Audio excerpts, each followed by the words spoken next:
السلام عليكم ورحمة الله وبركاته. ازيكم يا فراولات؟ عاملين ايه؟ يا رب تكونوا بخير. اولا كده صلوا بينا على النبي، اللهم صل وسلم وبارك على حبيب رسول الله. معايا هنا هنعمل فتة عدس بطشة بالخل والثوم. اعمل لها طشة كده ان شاء الله بالعيش المحمص. معايا هنا ربع كيلو من العدس، وطماطمايه مبشورة، على بصلايه، على مكعب ماجي، على كزبرة ناشفة وفلفل اسمر وكمون. التتبيله دي هشوحها كويس بقى كده شويه مع العدس على النار، مع معلقه الزبده اللي انا حطيتها في الاول. اخليها تتطعم كلها كده مع بعضها وتاخد لها تشميعه حلوه كده زي ما انتم شايفين. وابدا بقى بعد كده انزل عليها بميه سخنه بتغلي من الكتل علشان يستوي معايا بسرعه. وفي نفس الوقت الطريقه دي جميله جدا عن الطريقه اللي احنا كنا متعودين نعملها على طول. بجد جربيها ومش هتندمي. كده انا هضيف مقدار الميه اللي هي المعين حسب بقى كميه العدس اللي عندك.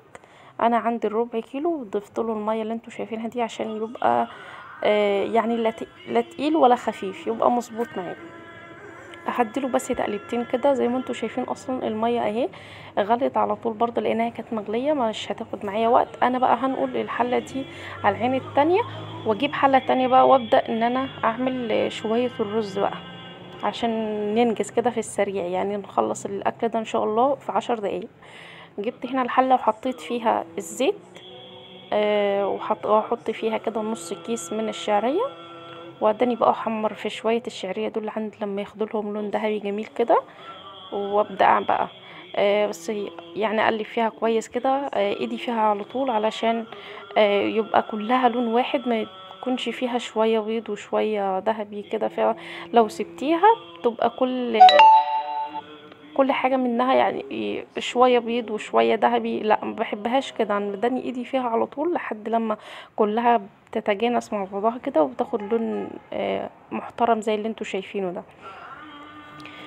كده خلاص. انا بحب الشهرية تكون يعني يا دوب اللون الذهبي، لا غامقه ولا فاتحه. اللون اللي انتوا شايفينه ده اللون المناسب الصراحه. هنا بقى انا ضفت الرز بقى وضفت الملح، وهنزل برضو بميه بتغلي علشان الرز يخلص بسرعه، وبيبقى طعم عن الميه. ما بتحط الميه ساقعه بيبقى طعم عنه، يعني تحسيه طعم كده، في طعم مميز كده غير الطريقه برضو اللي بنعملها. هنا خلاص انا كده غطيت حطيت الميه اسفه وقلبت شويه الرز اهو. هبدا بس اديها تقلبتين عشان الملح يدوب معايا، واغطيها بقى ونروح نعمل نحمص بقى شويه العيش. زي ما انتوا شايفين العدس معايا خلاص قرب يخلص، يعني مسافه محمر العيش هيكون خلص. انا كده معايا بقى جبت صينيه وفيها شويه زيت مش كتير، ونزلت بقى برغيفين عيش كده، التقطيعه اللي انت حباها، تقطيعه عشوائيه. هحمرهم بقى كده كويس وبعدها هرجع معاكم تاني. كده بقى بعد ما اتحمروا في نفس الطاسه بقى ونفس الزيت، حوالي 5 6 فصوص توم مفرومين كده، وابدا برضو اديهم تشويحه حلوه كده، وانزل عليهم بمعلقه صغيره من الكزبره الناشفه. وبعد ما نزلت بالكزبره الناشفه هنزل عليهم بربع كوبايه صغيره من الخل. صدقوني بقى طشه الخل بالثوم دي رهيبه، بالذات بقى في فتة العدس بتبقى جميله. واحنا بقى في الشتاء بقى وهوا وسقعه بجد جميله. وغير كده احنا بقى في اخر الشهر، وانتوا عارفين بقى دايما اخر الشهر ده بنبقى كلنا مقشفرين. هخش بقى كده على العدس، هحط له معلقتين حلوين كده من الطشه دي علشان تطعمه وتديله ريحه حلوه بجد. يعني التكايه دي بتخلي ريحته، بصي، مسمعه لاخر الشارع، جايبالك لاخر الشارع. هتاكلي احسن شويه، تشربي شويه عدس جمال يعني. بصي هتدعيلي، بس انت جربيها. هقلب بقى الزيت. الزيت ايه، معلش اسفه، مش عارفه انا مالي النهارده والله يا جماعه. هقلب العيش في بقيه طشه الثوم بالخل، واخليه الطعم منها كويس جدا. وبعد كده هنزل عليهم بمعلقتين كده من العدس،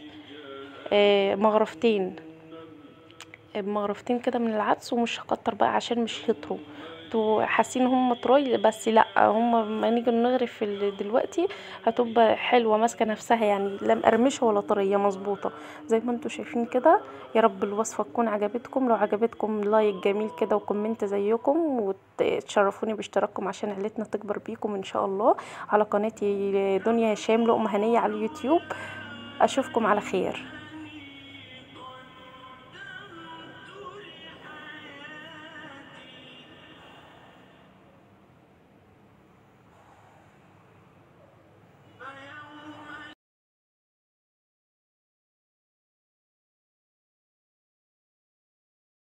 السلام عليكم ورحمة الله وبركاته. ازيكم يا فراولات، عاملين ايه؟ يا رب تكونوا بخير. ما شاء الله، احنا النهارده هنعمل وصفة حلوة قوي. هنعمل عدس بما اننا بقى في اخر الشهر وكده، والحتة ساقعة بقى، وانتوا عارفين ان العدس بيدفي وجميل في الساقعة. معايا هنا بقى شوية ربع كيلو عدس، وحلة كده على النار، حطيت معلقة زبدة ونزلت بالعدس اديله تشويحة، وبشرة بصلاية على طماطمايه على البهارات بقى اللي عندي، فلفل اسمر، كمون، كزبرة ناشفة، مكعب ماجي.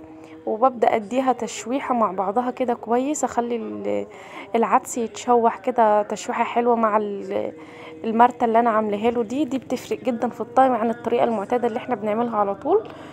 كده بقى خلاص خد معايا التشويحه. اكون انا بقى كده مسخنه ميه في الكاتل، ميه بتغلي وهنزل عليه بالميه علشان ايه؟ يغلي معايا على طول، ما ياخدش وقت.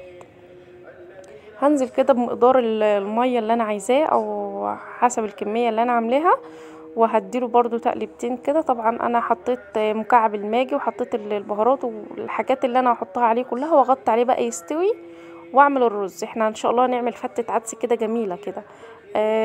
هنقولها بقى على العين التانية ان شاء الله. وابدأ اعمل معاكم شوية رز بشعرية كده علشان لزوم الفتة بقى. كده بس هقلبها تقليبتين.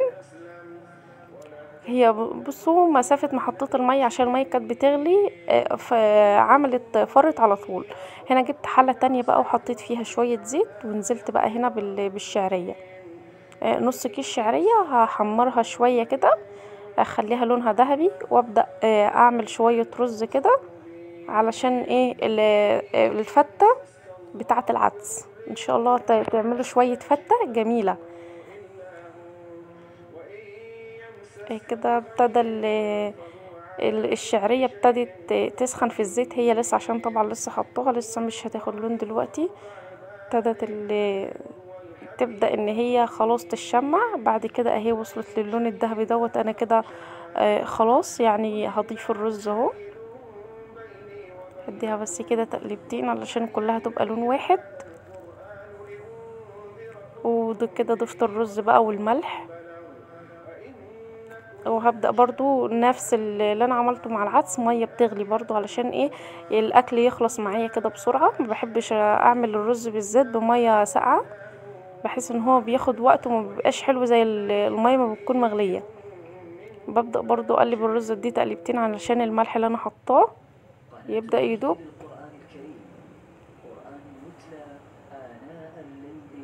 كده خلاص هو بيفور معايا زي ما انتوا شايفين كده. هغطي عليه بقى ونروح نعمل زي ما انتوا شايفين بقى. العدس خلاص قرب يستوي، ما بياخدش وقت بالطريقه ديت، ما بياخدش وقت خالص معايا. بقى هنا عيش، هحمر شويه عيش حلوين كده في شويه زيت، برضو الزيت مش كتير علشان الفته كده يبقى مقرمش كده وجميل.